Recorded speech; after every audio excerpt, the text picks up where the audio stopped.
it's time for my August favourites. Why hello there, I have an apology to make. So I didn't make a vlog or a July favourites. I did film a July favourites, I just didn't like how it turned out, and I accidentally wiped all my footage from July, which was my birthday month, which is probably more annoying to me than to anybody else on the planet, but I accidentally deleted it all, so that's why it's not here. However, I do have an August vlog coming up very shortly, which I think will be actually pretty good because it's a pretty good month. Anyway, so that being said, I do have quite a few favourites, more than I've been having recently. So let's just get on into this, shall we? Starting off with hair, because why not? I have the Apres Beach Spray by Oribe. I love this stuff, it's great.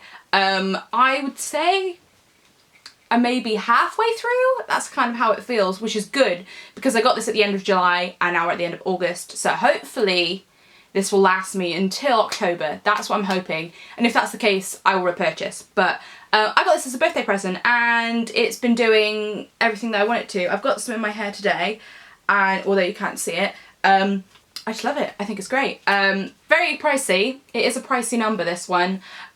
So it's definitely an investment piece, but I have been liking the way that my hair looks, so I had to mention it.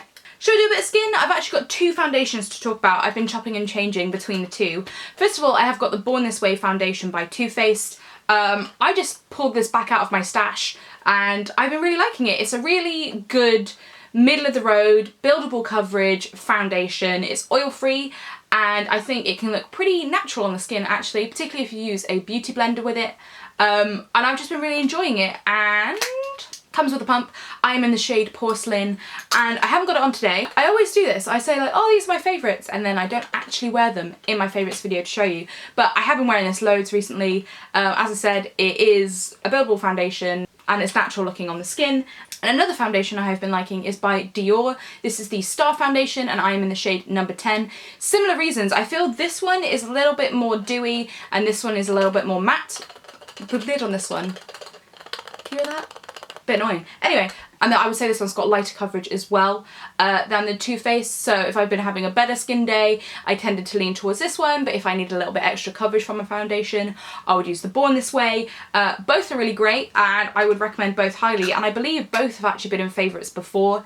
Again, I've been liking applying this one with a beauty blender, but both also work well with your hands or with brushes, depending on whatever method you like to apply your foundation. Both of these work great with beauty blenders or with fingers or with brushes, so whatever method you prefer, these ones are good to go with all of them. But yeah, those are the foundations I have been wearing and I've been enjoying the way that my skin's been looking. I've just realised that my favourite is actually quite high-end heavy with products, but I'm being honest, these are the products that I've been using and loving, and I've got two eye products from Chanel that I've been loving as well. I shall have a blog post up on these already, so if you want to see further details and swatches and stuff like that, go have a little read. That'll be down the bottom. But this is from their Rouge collection. They've got a new creative director at Chanel Makeup, I believe. Her name's escaped me. And basically it's all about red, which is, as you can probably tell, and if you've been around these parts before, you know I love red, and when I saw this eyeshadow quad, I just knew it had to be mine. If I'm gonna be picky, I would get rid of one of the brown shades and put in a lighter, like more bone colour, but you could just use your powder for that, and I've been using this pretty regularly. Don't get me wrong, I still love my Shade and Light eye palette by Kat Von D, but this one is considerably smaller, so it can fit in a makeup bag, no problem. So this is definitely like my travel eyeshadow look. I understand not everybody wears red eyeshadow every day, however, I do. I don't know what it is, I just love red eyeshadow and I think you can wear it and it be casual because it can be a neutral if you wear the right one. Anyway, this is now going to be a permanent member in the Chanel Quad lineup, and this shade range is called Chandeur et Experience. So this one you can get all the time, and it's actually their first all matte quad as well. So if you're into your mattes and you like Chanel's eyeshadows, pick this one up. However, there is another thing that I bought in the collection which is not permanent. This is limited edition, so if you like the look of this, I really do encourage you to go get it.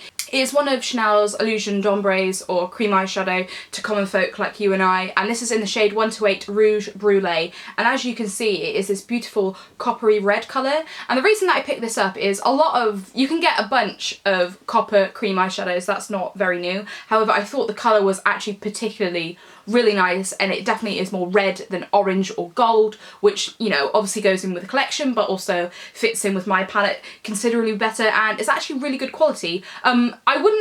I would prep your eye with this. I wouldn't just wear this because I find it does fade by the end of the day. However, with a little bit of powder underneath, this lasts actually really well if you just prep your eyelid properly.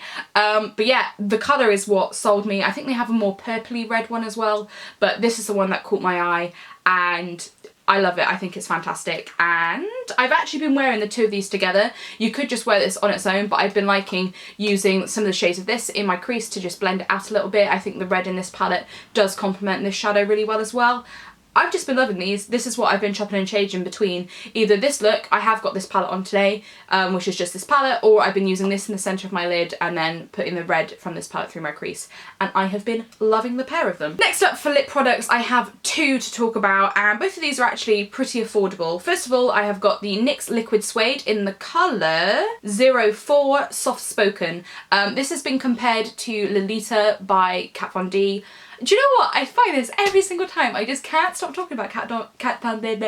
I always find that I can't stop talking about Kat Von D makeup, even if I'm not talking about it directly. Indirectly, it always comes up. Anyway, this is actually very comparable to the original Lolita by Kat Von D, so if you think that's a little bit expensive, then this one I think is like half the price. But I do think this one is probably actually a little bit more wearable. On me, Lolita's pretty brown, so I tend not to wear that day to day, whereas I can wear this during the day and not feel weird about it. I actually find the Liquid Suede formula by NYX really comfortable to wear, and it fades nicely. It doesn't like crack off or do anything gross like other liquid lipsticks do. And I am actually quite tempted to try some other colours from this range because I do really like the formula of this one. And I've also got another pretty cheap lipstick. This is from Wet n Wild, and this is in the colour Bare It All, which is E902C. If you're in the UK, you can buy Wet n Wild on Amazon if you're wondering where you can get it from, and I think this cost me maybe £3. So it's really not that expensive, and I love their Megalast formula. I think I've mentioned them, I've definitely mentioned their Megalast formula on my channel before, but this is a new colour to me that I picked up, and it's actually just a really nice basic nude colour.